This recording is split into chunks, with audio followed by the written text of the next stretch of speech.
What happens when a title becomes more powerful than a name, more valuable than a product, more influential than any marketing budget could ever buy?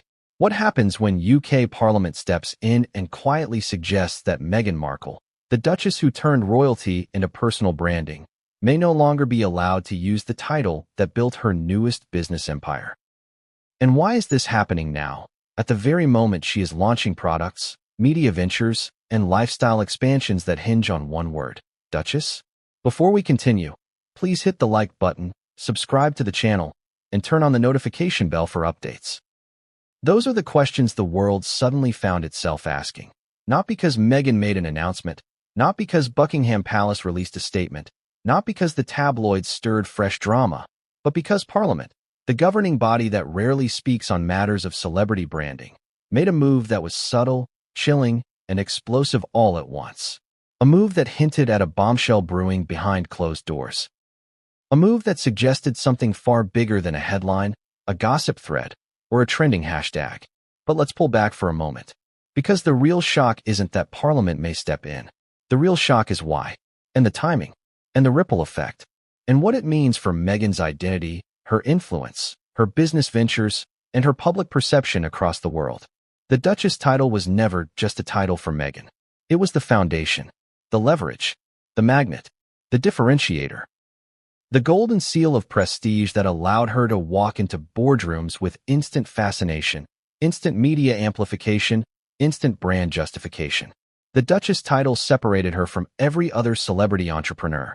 It elevated her from actress to institution, from influencer to cultural force, from Hollywood to heritage. So the idea that Parliament, not the king, not the palace, not public opinion, but Parliament, would intervene, is something no one saw coming. Or did they? Because if you look closely, there were signs. Small ones, quiet ones, barely noticeable unless you were paying attention. And here's where the story begins to twist. Because it didn't start with a headline. It started with silence. A strange silence. A coordinated silence. A silence where media outlets, commentators, broadcasters, and even political figures seemed to avoid one particular phrasing: Duchess. Not because they forgot, not because of legal instruction, but because something was shifting in the background and no one wanted to be caught on the wrong side of it. Have you ever noticed how silence can be louder than noise? How avoidance can be more revealing than statements? How hesitation can be the first sign that something bigger is coming? This silence was the first tremor, the early vibration before an earthquake. And while the public shrugged, analysts didn't. Observers who monitor language patterns noticed. Royal strategists noticed. Brand specialists noticed. And when they noticed, they began to ask questions. Why now? Why the shift? What had changed? What was happening behind the scenes?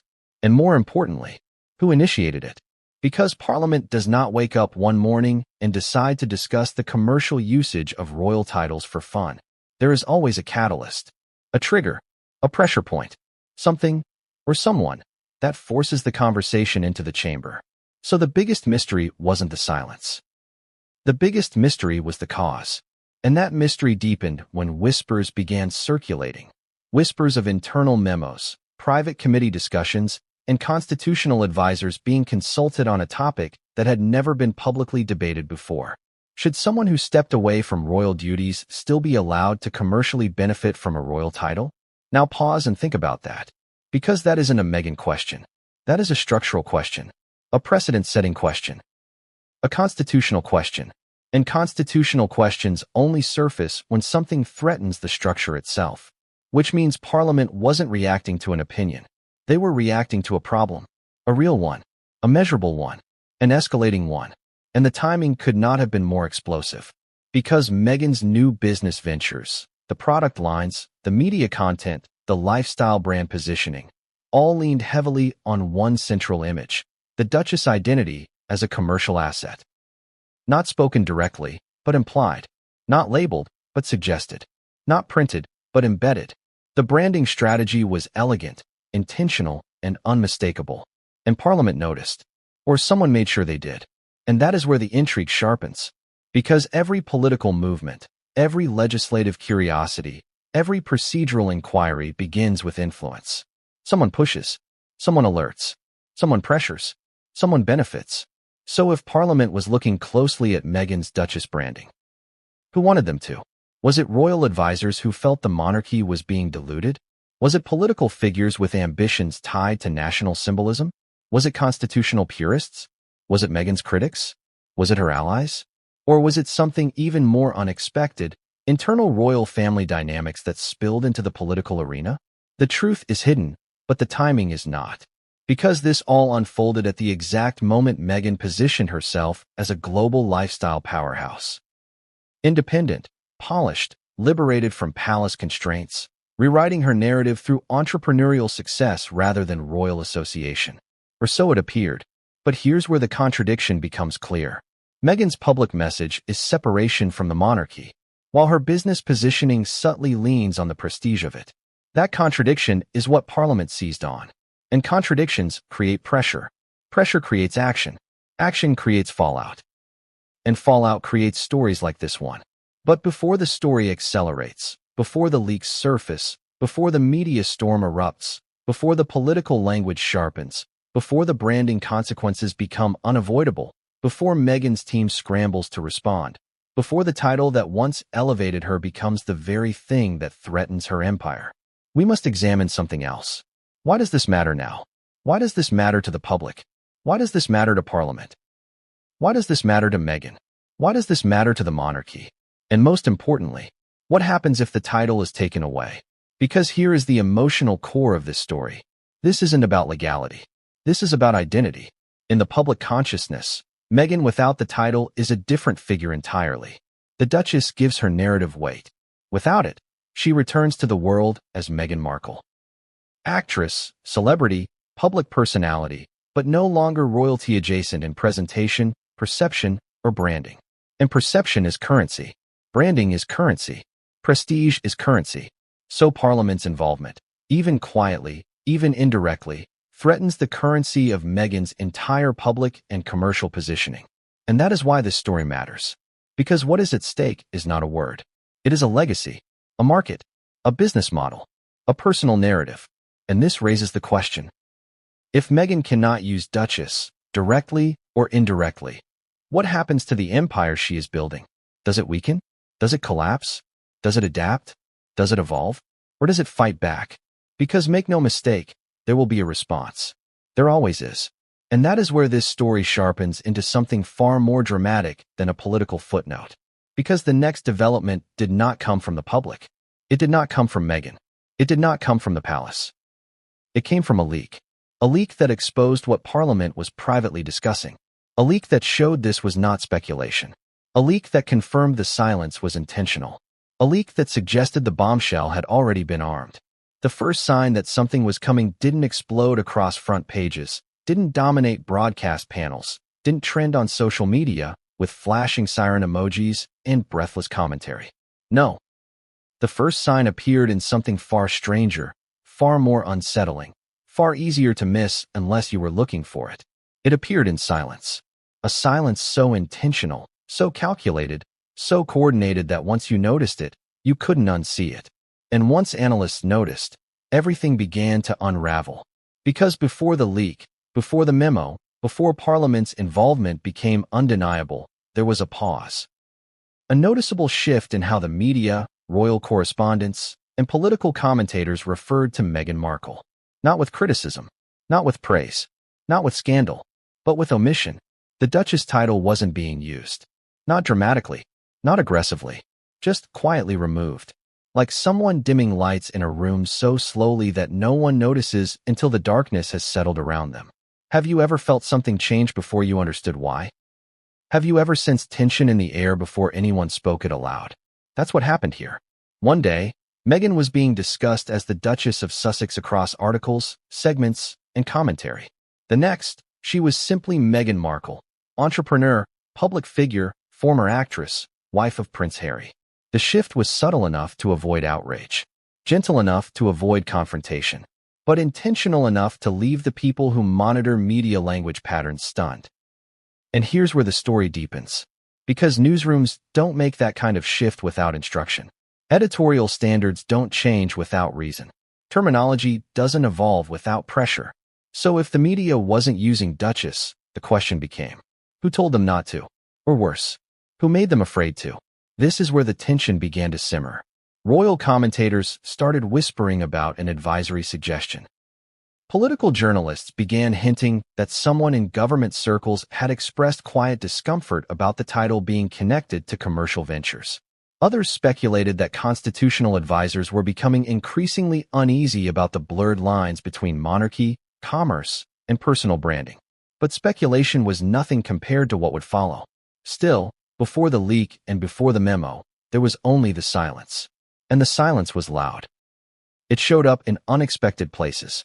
A morning radio host corrected herself mid-sentence, replacing Duchess with Meghan. A newspaper ran a headline using only her first and last name, something that hadn't happened in years. A televised discussion about her new business avoided any royal terminology entirely, even when it would have been natural to use it. A political analyst referred to her as a public figure formerly associated with royal duties. Formerly associated. That was when ears perked up. Formerly implied finality. Formerly implied separation. Formerly implied a door closing. But here's the important part. No one claimed responsibility for the change. Not publicly. Not privately. Not through leaks. Not through palace sources. It just happened. And that made it more suspicious. Because silence without attribution is not silence. It is strategy. Someone wanted distance created. Someone wanted association reduced. Someone wanted perception rewritten. But who? Before we go there, consider this. Meghan's brand was reaching a pivotal moment. New ventures, new investors, new visibility, new positioning that wasn't loud about the title but absolutely leveraged the prestige of it. She wasn't calling her products Duchess branded. She didn't need to. The world already connected them. That's the thing about identity branding. It doesn't have to be stated to be felt. And that is exactly what made this silence dangerous. Because if the public stopped associating her with the title, if the media stopped reinforcing the branding, if the language started shifting, the foundation of the empire would subtly weaken without a single blow being struck. And Parliament, more than anyone, understands the power of language in shaping legitimacy. So the silence mattered. It mattered politically. It mattered symbolically. It mattered economically. It mattered culturally. But it mattered most because of what followed. Because analysts began comparing notes. Journalists began recognizing consistency.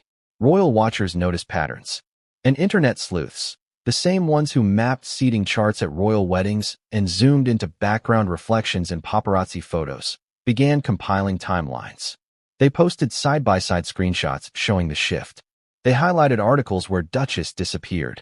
They charted wording substitutions across networks. And suddenly, people started asking, is Meghan losing her title? Is the palace behind this? Did the king order it? Is Parliament intervening? Is legislation being drafted? Is this punishment? Retaliation? Correction? Protection? Or something else? That's when commentators stepped forward, but cautiously. No one wanted to say too much. No one wanted to be wrong. No one wanted legal issues. But they hinted. They teased. They implied. And implication is the oxygen of speculation. Now the public was paying attention. But here's the twist. The silence wasn't the first step. It was the second. Something else had happened before it, something out of view. A meeting, a discussion, a concern raised quietly in a parliamentary subcommittee. A question submitted in private session about whether titles could be used in commerce by individuals who were no longer working royals. A question that had never been posed in government before. And questions create process. Process creates documentation. Documentation creates paper trails. But the trail was hidden. For now. Meanwhile, Meghan continued with her empire building, brand development, partnership negotiations, strategic public appearances, calculated storytelling. And she had no reason to suspect anything was forming in the shadows. After all, who would imagine Parliament, a legislative body, concerning itself with a Duchess title being used in marketing imagery and public positioning? It sounded absurd. Until it wasn't. Because the silence grew. It spread. It became a norm. Media outlets that had always emphasized Duchess began avoiding it entirely. Even those sympathetic to Meghan shifted language. And that's when the financial world noticed. Investors don't care about gossip. They care about stability, brand certainty, predictability, future valuation. And when they sense instability, they pause. That pause is deadly in business. Because momentum does not stop dramatically, it slows quietly. Just like the silence. And that is when the first phone calls were made behind the scenes. To publicists, to brand strategists, to legal consultants, to reputation analysts, asking the same question, is something happening? But no one had proof. Not yet. Just a pattern, a whisper, a shift, and then the tipping point. A major international business outlet ran a long-form feature on Meghan's venture. Normally, such a profile would highlight the Duchess' identity at least once for context. This one didn't. Not once. Not even in background paragraphs. That omission was seismic. It was too deliberate to ignore. Commentators reacted. Royal watchers reacted. But more importantly, Meghan's team reacted. Because now they had to. The silence was no longer subtle. It was public. It was measurable. It was traceable. And the question shifted from, is something happening? To, who started this? Was it the palace? No. Palace statements are never silent. They are vague but present. Was it the king? No. He would not go through parliament for something like this. Was it the government? Possibly, but why? Was it a politician? A committee? A rival faction? A constitutional advisor? A cultural protectionist? No one knew. But the silence kept spreading. And then the public began participating. Not with hostility. Not with mockery. But with uncertainty. People asked, is she still a duchess? Are titles permanent? Did she lose it when she left royal duties? Is there a rule about this? Has this ever happened before? And the answer to all of those questions was complicated, which made things worse. Uncertainty is gasoline. Speculation is flame. And together they ignite narrative. Now the story was rolling, and Meghan had no control over it. Because she couldn't acknowledge it without amplifying it. She couldn't ignore it without risking it. She couldn't fight it without confirming it. She couldn't leverage it without legitimizing it. She was trapped in a paralysis created by silence. And Parliament still said nothing, which meant only one thing. They were preparing. Because political entities do not stay silent unless they are building something. And that preparation would lead to the leak that would shake everything that followed. But before the leak, before the memo, before Parliament was exposed, the silence delivered one more hit. A broadcaster slipped during a live panel and said, "We now refer to her as Meghan Markle under advisory guidance." Advisory guidance. 2 words. 2 devastating words. Because advisory meant instruction. Guidance meant compliance. And now the world knew. Someone had instructed the media to stop using Duchess. Someone with authority. Someone with influence. Someone with a political motive. The silence was no longer silence. It was evidence. A leaked memo changed the tone overnight. It didn't arrive in a dramatic envelope stamped confidential. It didn't get dropped anonymously into the inbox of a tabloid editor. It didn't come from a whistleblower wearing a disguise and speaking in a shadowed parking garage. No, it appeared in the most modern, least cinematic, and yet most dangerous way possible, as an attachment forwarded to the wrong recipient. One click, one misunderstanding, one accidental share. And suddenly, what had been whispers became documentation. What had been speculation became confirmation. And what had been silence erupted into a tremor that rolled through political circles, media institutions, and Meghan's developing business empire with unstoppable momentum. The memo was brief, only a page and a half, but brevity did not weaken it. In fact, it strengthened it. Because short memos mean clarity. Short memos mean urgency.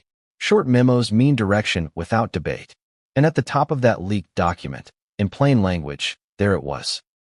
A reference to the consideration of limitations regarding the use of royal styling in commercial environments for individuals no longer serving in official royal capacities. There it was in writing. Not rumor. Not commentary. Not interpretation. Consideration. Limitations. Use. Royal styling. Commercial environments. Individuals no longer serving. The memo did not name Meghan. It didn't have to. And the moment it surfaced, the silence of Chapter 1 transformed into something sharper. Something bolder. Something undeniable. Analysts who had been cautious now became certain. Commentators who had suggested began stating. Investors who had paused now froze. And Meghan's team, the advisors, strategists, and protectors of her public narrative, experienced the first moment of true alarm. Because a leaked memo is more than information. It is evidence that someone inside the system wanted the world to know something was happening. And here's where the plot twists. The leak didn't go to the press first. It went to a political journalist known for covering parliamentary procedure, not celebrity culture, not royal gossip, not entertainment headlines. The kind of journalist who deals in motions, committees, policy shifts, procedural nuances, and bureaucratic language. Which means someone wanted this framed not as scandal, not as drama, but as governance. Why? Why not leak it to a tabloid?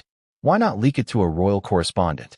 Why not leak it to a media personality who would sensationalize it? Because sensationalism would have turned this into entertainment. The leak was designed to turn it into legitimacy, and that is far more dangerous. The journalists didn't publish it immediately. They vetted it, cross-checked formatting, confirmed headers, verified timestamps, contacted discreet parliamentary sources who neither confirmed nor denied, which in political language means confirmed. Only then did the story break, not as a frenzy, but as a carefully worded revelation. And here's what shocked everyone. The article didn't accuse. It didn't claim Meghan had done anything wrong. It didn't present outrage. Instead, it posed a question. It asked whether existing guidelines were sufficient to address the modern blurring of royal identity and entrepreneurial branding. This was brilliant framing, because questions demand discussion. Discussion demands procedure. Procedure demands action, and action demands consequences. By the time television outlets picked up the story, the language had already evolved. They began speaking of a review, a re-examination, an assessment of royal styling in commerce. Then came the phrase that shook the royal watching world. Title clarification inquiry. Not removal, not punishment, not sanction, clarification. But everyone knew what clarification meant. It meant reconsideration. It meant redefining. It meant rewriting expectations that had never before required rewriting. Remember this. Monarchy relies on tradition. Tradition relies on precedent. Precedent relies on consistency. And Meghan had broken consistency simply by existing in a new way. A way no royal spouse had operated in before. She was not passive. She was not silent. She was not ceremonial. She was not tucked quietly behind palace walls. She was a business force using global media positioning that intersected with royal identity without being controlled by it. Parliament noticed, and the leak proved it. But here's where things get fascinating. The memo included a marginal note, a handwritten annotation photographed faintly but legibly in the margin. Only 3 words. Avoid public escalation. Think about that. Avoid public escalation. Meaning there was something to escalate. Meaning there was a risk of visibility. Meaning those involved knew Meghan's global profile could turn this into a cultural battle. Meaning whatever was being discussed needed to remain quiet until procedure could catch up. So now there were 2 mysteries. What triggered the memo? And who leaked it? Because leaks are never accidents. If someone forwarded it to a journalist, it was intentional. If someone forwarded it by mistake, someone else allowed it to spread. Both mean motive. But whose motive? There are several possibilities. Theory 1. A royal traditionalist in government wanted to protect the monarchy from commercialization. Theory 2. A political strategist wanted to score cultural capital by appearing to defend British identity. Theory 3. A palace ally wanted Parliament to act so the king wouldn't have to. Theory 4. A rival political faction wanted to embarrass the current leadership by forcing them into an unwanted debate. Theory 5. Someone wanted Meghan to be warned. But warned about what? About impending restriction? About reputational risk? About legal framing? Or about something else entirely? Something still hidden? Here's where Meghan's team enters the picture. The moment the memo appeared, they had to respond, but not publicly. Public acknowledgement would legitimize the story. Denial would suggest fear. Dismissal would look defensive. Silence would appear weak. So instead, they did what skilled brand strategists do. They contacted analysts. They monitored market reaction. They began crisis mapping scenarios. They prepared counter-narratives just in case. But they didn't speak. And that silence now had a different flavor than the media silence of Chapter 1. This silence was strategic, calculated, protective, but also tense. Because Meghan's entire rebranding arc was entering a stage where public perception needed strength, not instability. And instability was growing. Social media erupted with new questions. Does Parliament have the authority to intervene? Can Meghan lose her title? Is Harry affected? Does citizenship matter? Why now? And the most explosive question of all, is Meghan being targeted? That word, targeted, turned this from constitutional curiosity into emotional narrative. People who supported Meghan felt outrage. People who criticized her felt vindicated. People who were neutral felt curiosity. Curiosity drives engagement. Engagement drives narrative.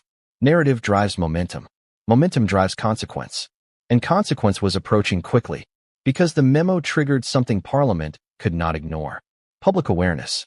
And once the public is aware, Parliament cannot backtrack without appearing weak, which raises a chilling possibility. The leak may have forced Parliament's hand, meaning someone accelerated this intentionally. Meanwhile, media outlets began inviting constitutional experts to speak. Not royal experts, not celebrity pundits, constitutional scholars. Their presence signaled something critical. This was now being treated as a governance issue, not entertainment. These experts dissected technicalities. They spoke of historical precedent, title usage regulations, statutory interpretation, commercial implication, international perception. And here's where another reveal emerged. One expert mentioned that the original agreement allowing Meghan and Harry to step back from royal duties never explicitly addressed the commercial use of titles, because it wasn't anticipated, meaning there was a loophole. And loopholes always attract attention, especially political attention, especially when public sentiment is involved, and especially when national identity symbolism is perceived to be at stake. So now the framing shifted once again. This was no longer about Meghan. It was about safeguarding the integrity of the monarchy in a modern commercial landscape. And that framing made the issue unavoidable. But here's the twist. Even as the memo spread, even as experts spoke, even as commentators debated, Parliament still had not made a public statement. Not one. Which tells us something crucial. There was more coming. Because political bodies only stay silent when preparing something larger. And Meghan's team sensed it. Their internal communications began tightening. Their messaging strategy became more controlled. Their branding activity slowed in subtle ways. Fewer rollout hints, fewer public-facing previews, fewer suggestive alignments with Duchess-associated imagery. Only people watching closely would notice. But analysts noticed. Because analysts always notice what is not being done as much as what is. And yet, just as Meghan's team braced, and the public speculated, and parliamentary watchers predicted procedural escalation, a second leak surfaced. This time, not a memo. Something bigger. Something with language far more explicit. Something that confirmed Parliament was not just discussing the issue, they were advancing it. But that second leak didn't just change the tone. It detonated it. Because if the first memo created suspicion, the second document created shock. Then came the question no one expected to hear spoken aloud inside Parliament. It wasn't dramatic. It wasn't shouted. It wasn't wrapped in accusation or hostility. It was delivered calmly, almost casually, by a member of the chamber known more for policy analysis than cultural commentary. But sometimes the quietest sentences are the ones that shake the ground the hardest. And this one did. The question was simple. Should a royal title continue to be used in a manner that generates commercial influence once the individual holding it is no longer performing royal duties? There it was. The spell-broken phrase. The unspoken spoken. The line no one thought would be crossed. Not in Parliament. Not in recorded session. Not in a setting where language becomes archived history. This wasn't gossip anymore. This wasn't theory. This was a formal inquiry inside the government of the United Kingdom. And if the first leaked memo proved there was internal discussion, this public utterance proved something far more explosive. Parliament was now entertaining the idea openly. But here's what made it even more startling. The question wasn't framed as an attack on Meghan. It was framed as a matter of national consistency, a matter of constitutional hygiene, a matter of safeguarding historical meaning. That framing was deliberate.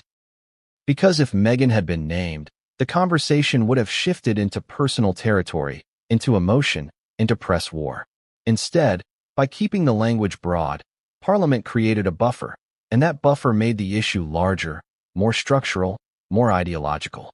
And ideology is far harder to fight than personal critique. As soon as the session transcript became public record, analysts reacted instantly. The moment the words were documented, searchable, quotable, everything changed. Royal commentators dug through decades of parliamentary archives and confirmed something astonishing. No one had ever raised this question before. Not for abdicated kings, not for divorced duchesses, not for step-relatives, not for distant heirs. Meghan had unintentionally created a constitutional first, but not because of her personality, not because of her controversies, not because of public opinion, because she represented something the monarchy had never encountered. A globalized, media-amplified, entrepreneurial figure whose public relevance increased outside the institution rather than diminished. And that terrified traditionalists. Now the media language shift of Chapter 1 made sense. Now the leaked memo of Chapter 2 had context. Now the silence had motive. Still, the question itself was only the beginning. Because once a question enters parliamentary record, it triggers follow-up. And follow-up triggers inquiry. And inquiry triggers research. And research triggers recommendations. Which meant something was now inevitable. More documents were coming. More discussions were coming. More pressure was coming. And Meghan's business empire, still under construction, was now standing on ground that was beginning to shake. But here's where things take a surprising turn. The public didn't react with outrage. They reacted with curiosity. Polls appeared online. Not official polls. Organic ones. People asked, should titles be used in business? Should leaving royal duty mean leaving royal identity? Should branding be allowed to imply legitimacy? And the results were split almost perfectly down the middle. This was the worst possible outcome for Meghan, not because people opposed her, but because they were uncertain. Uncertainty erodes brand loyalty far faster than dislike. You can market against criticism. You can't market against hesitation.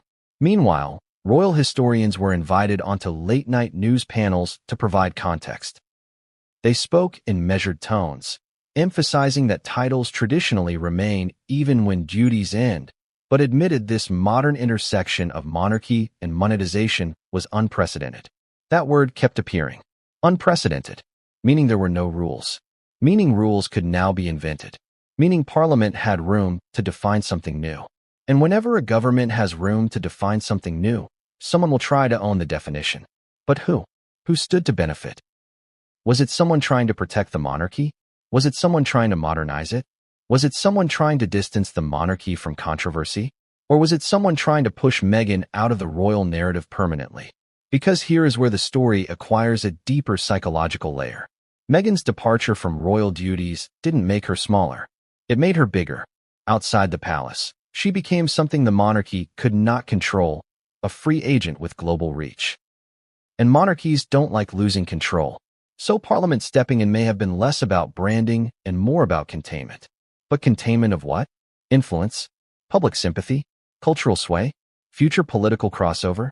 These questions began circulating privately among analysts, but they didn't dare voice them publicly yet. Still, the theory remained. Parliament wasn't reacting to Meghan's past. They were reacting to her trajectory, and that trajectory pointed upward. Meanwhile, Meghan's business strategists understood something critical. You cannot allow your brand narrative to be written by others. So they prepared a pivot plan. Not a press release. Not a statement. A narrative shift. Subtle. Organic. Reframing Meghan less as a duchess and more as a self-made global figure. But before they could execute it, something else happened. A journalist with parliamentary sources revealed that the question raised in session had been accompanied by a briefing packet distributed privately to committee members. A packet that included examples, screenshots, marketing language, public perception analysis, all illustrating how Meghan's ventures benefited from the Duchess Association even without explicitly stating it. Someone had researched her. Someone had documented her. Someone had built a case file. This was no longer abstract discussion.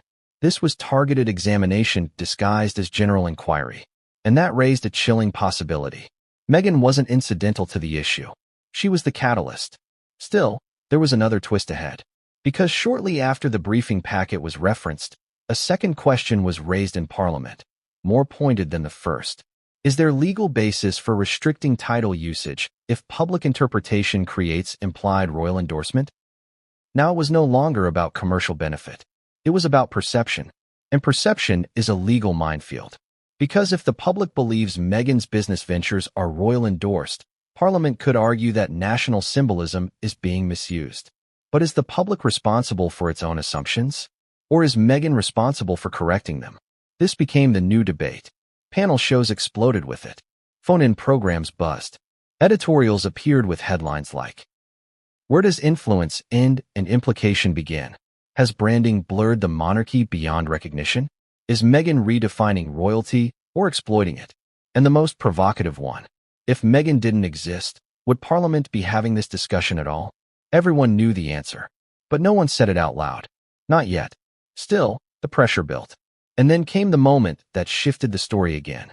Someone inside Parliament decided the public needed to know something else.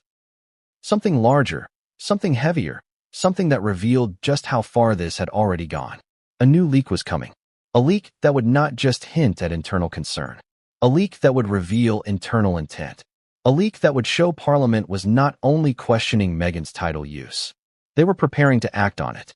And when that leak surfaced, it would ignite the situation in a way no one, not Meghan, not the palace, not the public, was prepared for. The leak didn't just escape. It detonated. It didn't ease into the public consciousness the way rumors do. It didn't drip out in fragments or whispers. It arrived fully formed, sharp-edged, undeniable, and timed with almost surgical precision. And the moment it surfaced, the atmosphere around Meghan's business empire changed from curious concern to active alarm. Because this leak wasn't just a memo, and it wasn't just a procedural note. It was a document outlining the early framework for something far more serious. A parliamentary review process that could lead to the restriction of Duchess title usage in any context that could be interpreted as commercial influence. This was the first time the possibility of enforcement, real enforcement, had appeared in writing. And the shock was immediate. But before we unpack why this leak hit harder than the others, you need to understand where it came from. Not from journalists. Not from staffers. Not from disgruntled insiders. This leak came from a cybersecurity analyst who monitors government data flows, someone whose job doesn't intersect with royal matters at all. They reportedly stumbled on the document while tracking routine transparency uploads. It was buried in an administrative archive folder mislabeled under Procurement Committee correspondence, meaning someone attempted to hide it in plain sight. Not redact it, not classify it, bury it. And burying implies intent. So what was in the document? A proposed outline for evaluating whether royal titles should be protected from indirect commercial association. The phrasing was subtle, but devastating. Indirect commercial association, not direct usage, not product branding, not trademark application. Indirect, meaning implication, meaning perception, meaning Meghan didn't have to print the word Duchess on a label to trigger scrutiny. Her identity alone qualified. This changed everything. Because Meghan's entire branding strategy was built on suggestion, elegance, symbolism, association, not explicit title usage. She played the margins. She lived in implication. She built a public image that relied on what people knew without needing to say it. And now Parliament was signaling they were targeting that very method. But the leak held something even more explosive. It referenced timeline estimates. Timelines mean planning. Planning means inevitability. Meaning action was not hypothetical anymore. The document suggested a 6 to 9 month review window. 6 to 9 months. Exactly the period Meghan's new business ventures were expected to escalate into full rollout. The timing was not coincidental. If Meghan launched fully under the prestige of Duchess adjacency, and Parliament then acted, they could claim she had misled the public. If Parliament acted before her brand reached peak visibility, they could cut the momentum before it solidified. Either scenario was bad for Meghan, but for Parliament, perfect. Because governments care about optics, and optics were beginning to shift. Commentators analyzed the document live on air. Some called it proactive governance. Some called it symbolic tightening. Some called it a strategic distancing of national identity from celebrity culture. But then came the interpretation that spread fastest. Parliament is preparing to strip Meghan of the Duchess identity in business. It wasn't accurate yet, but perception outruns accuracy. And perception shapes narrative. And narrative shapes opinion. And opinion shapes action. Within hours, international outlets began covering the leak.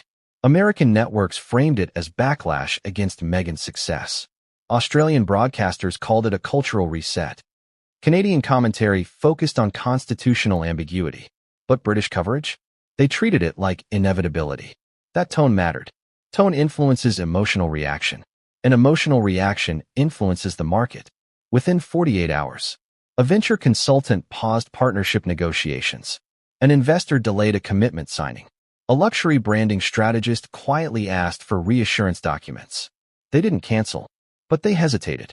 And hesitation is the first sign of weakening confidence.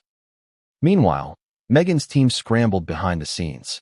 Not publicly, they still couldn't acknowledge the story because acknowledging it legitimized it. But internally, damage control mechanisms activated. They conducted brand risk assessments, title dependency audits, consumer perception modeling, narrative pivot simulations, and the results were uncomfortable. A significant portion of Meghan's influence valuation, the kind investors use to determine long-term market power, was tied not to her fame, not to her personality, but to her Duchess identity. Without it, her empire would still stand, but smaller, less premium, less elite, less differentiated, and markets punished downward recalibration.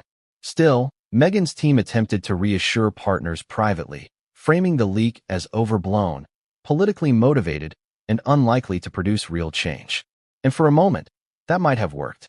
Until Parliament did something no one expected. They refused to deny the leak. Not a word, not a clarification, not a distancing statement, not a procedural correction, nothing. And silence, once again, spoke louder than any announcement could have. Because when governments want something to fade, they deny. When they want something to keep burning, they allow it oxygen. And this leak was being oxygenated. Meanwhile, royal observers began speculating whether the palace was silently approving Parliament's direction. After all, the monarchy itself had not intervened, commented, or redirected. But here's what most people missed. The monarchy cannot publicly influence Parliament. However, Parliament can act in ways that benefit the monarchy without appearing directed by it. Meaning this could have been a coordinated distancing tactic. A way for the king to avoid appearing punitive. A way for the government to appear protective. A way for both to avoid blame. And a way for Meghan to be isolated without anyone officially taking responsibility. But the leak contained one more detail, one that electrified the conversation further. It referenced precedent analysis involving historical title restrictions, but none of the examples involved someone still married to a prince. Meaning Meghan represented a new category that required new rules. New category, new rules, new consequences. And someone wanted that idea circulating. Social media debate intensified. Users asked, if Meghan can't use Duchess indirectly, doesn't that affect Harry too? If Harry remains a prince, but Meghan loses Duchess implications, does that create imbalance? Would that push Harry further from the monarchy? Would that trigger legal retaliation? Would that fracture the family permanently? These questions weren't legal. They were emotional. And emotion drives public alignment far faster than law. And here is where Meghan's biggest challenge emerged. She could not respond without reinforcing the narrative. If she defended herself, she validated Parliament's authority. If she attacked Parliament, she risked national backlash. If she invoked identity, she risked appearing reliant on royalty. If she ignored everything, she appeared cornered. Every move was a trap. Every silence was a risk. And before she could even decide how to navigate it, another wave hit. This time from commentators inside Parliament itself. Members began giving interviews using phrasing that sounded eerily coordinated. They said things like, titles are symbolic, not commercial assets. Public perception must be protected. We must prevent confusion regarding representation. The modern world requires updated boundaries. This wasn't random language. This was messaging, shared messaging, meaning a narrative had already been agreed upon, at least informally. And once Parliament has a narrative, it has momentum. And once it has momentum, it moves. Slowly at first, then quickly, then suddenly. And Meghan was now standing in front of that movement. But the most shocking development was still ahead. Because after the leak, after the interviews, after the media escalation, after the investor hesitation, after the public split, Parliament made a procedural adjustment. One that went unnoticed by the casual observer, but sent shockwaves through those who understood the implications. A review subcommittee was assigned. Assignment means resources. Resources mean research. Research means recommendations. Recommendations mean action. Action means consequences. This was no longer conceptual. It was structural. And once something becomes structural, it becomes unstoppable unless someone powerful intervenes. And no one was intervening. Not the palace. Not the Prime Minister. Not the House of Lords. Not Harry. Not Meghan. Not the press. Which raises one final, chilling possibility. This wasn't escalation. This was phase 1. Because Parliament wasn't finished. The leak wasn't the bombshell. It was only the spark. Phase 2 targeted the one place Meghan didn't expect, her business empire. It didn't strike through headlines. It didn't arrive through tabloids. It didn't explode through pundit outrage. It crept in through regulation language, committee minutes, trade classification briefs, and commercial compliance notes. The kinds of documents no one reads unless they know where to look. And suddenly, the situation shifted. Because this was no longer about symbolism, perception, or language. This was about economics. And when Parliament moves from symbolism to economics, the danger multiplies. The first sign of Phase 2 appeared in a technical bulletin circulated to commercial regulators, not the public. It addressed proprietary association frameworks related to inherited titles. That phrase alone sent constitutional analysts scrambling, because it implied ownership, or rather, lack of ownership. Meaning Meghan did not own the Duchess styling the public associated her with. Meaning Parliament was preparing an argument that her business ventures were benefiting from something she didn't possess the right to leverage. This changed the stakes. Because now this wasn't about titles. It was about intellectual property. And intellectual property can be regulated, restricted, prosecuted. But here's where the story deepens. The bulletin included examples, anonymized, but recognizable. Product shot layouts resembling royal elegance. Branding language invoking heritage, refinement, lineage. Publicity strategies referencing aristocratic lifestyle. None of them used the word Duchess. None of them claimed royal endorsement. None of them touched protected phrases. But Parliament argued implication. Implication is harder to defend against than infringement. Because implication is subjective, and subjectivity allows lawmakers enormous interpretive power. Meanwhile, Meghan's team began noticing something unsettling. Vendors started asking compliance questions they had never asked before. Retail partners asked for clarification statements. Distributors requested language assurances. Even international markets, ones with no legal obligation to UK parliamentary standards, began expressing nervousness. That meant the concern wasn't legal anymore. It was reputational. And reputational instability poisons luxury branding. But what triggered this regulatory bulletin? Hours later, a second document surfaced. This time, a trade advisory brief. It proposed exploring whether the use of imagery, tone, and presentation aligned with noble identity should be considered protected cultural representation. Protected cultural representation. That phrase alone sent shockwaves. Because if Parliament classified aristocratic association as a protected cultural element, then Meghan's brand could be accused of cultural misrepresentation, a charge far more inflammatory in the modern marketplace than legal infringement. And here's the chilling irony. Meghan's public narrative positioned her as a modernizer, but Parliament was positioning her as a threat to cultural authenticity. The contrast was brutal. Still, Phase 2 wasn't finished. Because soon after the advisory brief surfaced, parliamentary aides began giving background statements to select journalists. Not quotes, not interviews, just hints. Those hints carried a new tone. They suggested Parliament wasn't concerned about Meghan as an individual. They were concerned about the precedent her business model would set. Meaning this wasn't about her past behavior. It was about future replication. If Meghan built a profitable empire leveraging implied Duchess identity, what would stop future spouses, ex-spouses, distant relatives, or even claimants from doing the same? Parliament was drawing a line, but they were drawing it through Meghan.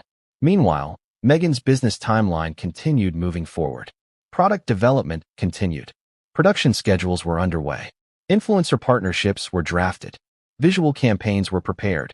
Marketing language was refined. But now everything had a shadow cast across it. Because every decision now carried a new question. Could this be interpreted as Duchess adjacency? And if it could, Could Parliament later claim violation? Risk managers hate uncertainty, and uncertainty was spreading like fog. Then came the investor reaction. They didn't withdraw. They didn't panic. They did something worse. They asked for reevaluation clauses. Clauses tied to title restrictions. Clauses tied to parliamentary outcome. Clauses tied to public perception metrics. These clauses were poison seeds. Because clauses become leverage. Leverage becomes control.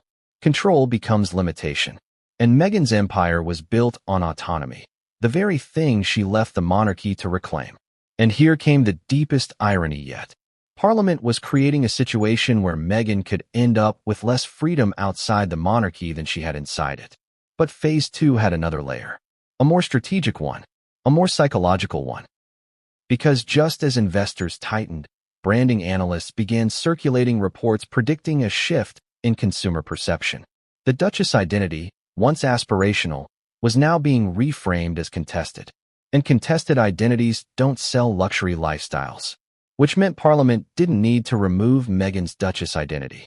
They just needed consumers to question it. Doubt is a slow, quiet assassin. And Meghan's brand was now bleeding perception. Still, Phase 2 was not complete.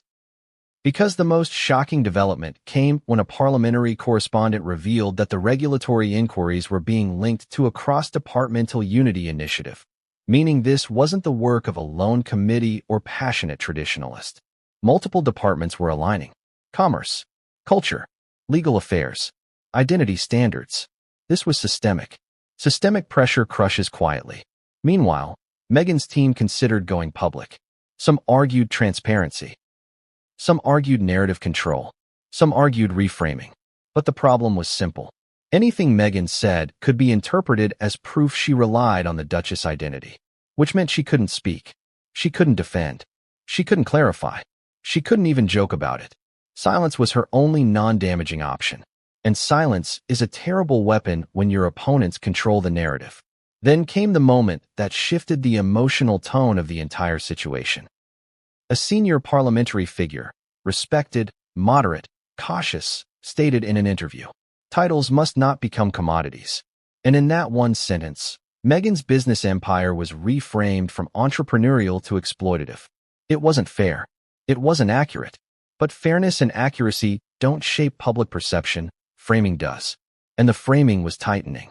Meanwhile, social media turned the situation into a cultural referendum. People debated, is Meghan an innovator or an opportunist? Is Parliament defending heritage or punishing independence?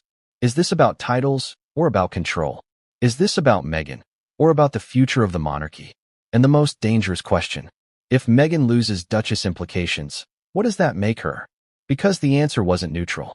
It was reductive. Without the title, Meghan becomes, in the public's eyes, smaller. Not because she is smaller, but because the world sees what it is trained to see. Titles elevate. Removing elevation creates cultural freefall, and Parliament understood that. Phase 2 was now fully engaged, and Meghan's business empire was now under threat not from lawsuits, not from sanctions, but from the erosion of the very perception that made it powerful. But Phase 3 was coming, and Phase 3 wouldn't just threaten perception. It would threaten identity itself. A single sentence in a parliamentary briefing shook the royal-watching world. It didn't shout. It didn't accuse. It didn't name names. It didn't threaten. It simply existed, quietly, coldly, and devastatingly, buried halfway down page 3 of a procedural outline that most people would never read. But those who did read it felt the impact immediately. Because that sentence introduced a concept no one believed Parliament would ever articulate, let alone consider. Royal styling may be restricted in perpetuity if continued public association results in commercial inference. There it was. In perpetuity. Meaning forever. Not paused. Not temporarily suspended. Not reviewed annually. Forever. For the first time, Parliament was implicitly suggesting that Meghan's Duchess identity, the one attached to her by marriage, recognized internationally, woven into every narrative about her, could be restricted permanently if they determined that her existence in the public eye caused the public to associate her brand with royalty. That clause was terrifyingly broad. Because how do you stop the public from associating you with a title you once held? How do you prevent implication when implication lives in cultural memory? How do you detach perception that has already fused into global recognition? You can't. And that was the point. This clause wasn't meant to regulate Meghan. It was meant to corner her. Because if implication became grounds for restriction, then Meghan would be permanently trapped in a paradox. The more famous she was, the more Parliament could justify restricting her. The more successful her brand became, the more they could argue she benefited from Duchess association. The more the public recognized her, the more Parliament could claim her identity created commercial inference, meaning Meghan's influence itself would be the evidence used against her. This wasn't governance. This was entrapment. And those who understood branding, law, and constitutional symbolism felt the weight of it instantly. Meanwhile, constitutional analysts went into a frenzy. Broadcast studios filled with experts dissecting the wording. Legal scholars debated whether Parliament could extend regulatory authority into identity. Historians pointed out that no divorced royal spouse, no abdicated monarch, no separated partner had ever faced such language. And then someone said the quiet part aloud. This clause wasn't written for the monarchy. It was written for Meghan. Still, Parliament pretended neutrality. They framed the clause as theoretical, academic, procedural, exploratory. But the timing, the context, the momentum, all of it pointed in one direction. And for Meghan's business empire, the implications were catastrophic. Because investors don't fear drama. They fear uncertainty. And this clause introduced the worst kind of uncertainty, unending uncertainty. If title implication could be regulated indefinitely, then every branding decision Meghan made would be subject to possible scrutiny. Packaging design, interview language, wardrobe styling, color palettes, accent choices. Even silence could be interpreted as strategic association. That meant Meghan's empire was no longer being evaluated on performance. It was being evaluated on perception. And perception is impossible to control. Meanwhile, marketing strategists reacted with alarm. Advertising models rely on identity consistency. If Meghan's identity could be destabilized by parliamentary rulings, then campaign planning became a gamble. And no strategist bets millions on unpredictability. This triggered a cascading effect. Brand advisors delayed approval. Campaign designers paused execution. Media partners requested adjustments. Licensing consultants drafted contingency pathways. Publicists advised against major visibility pushes.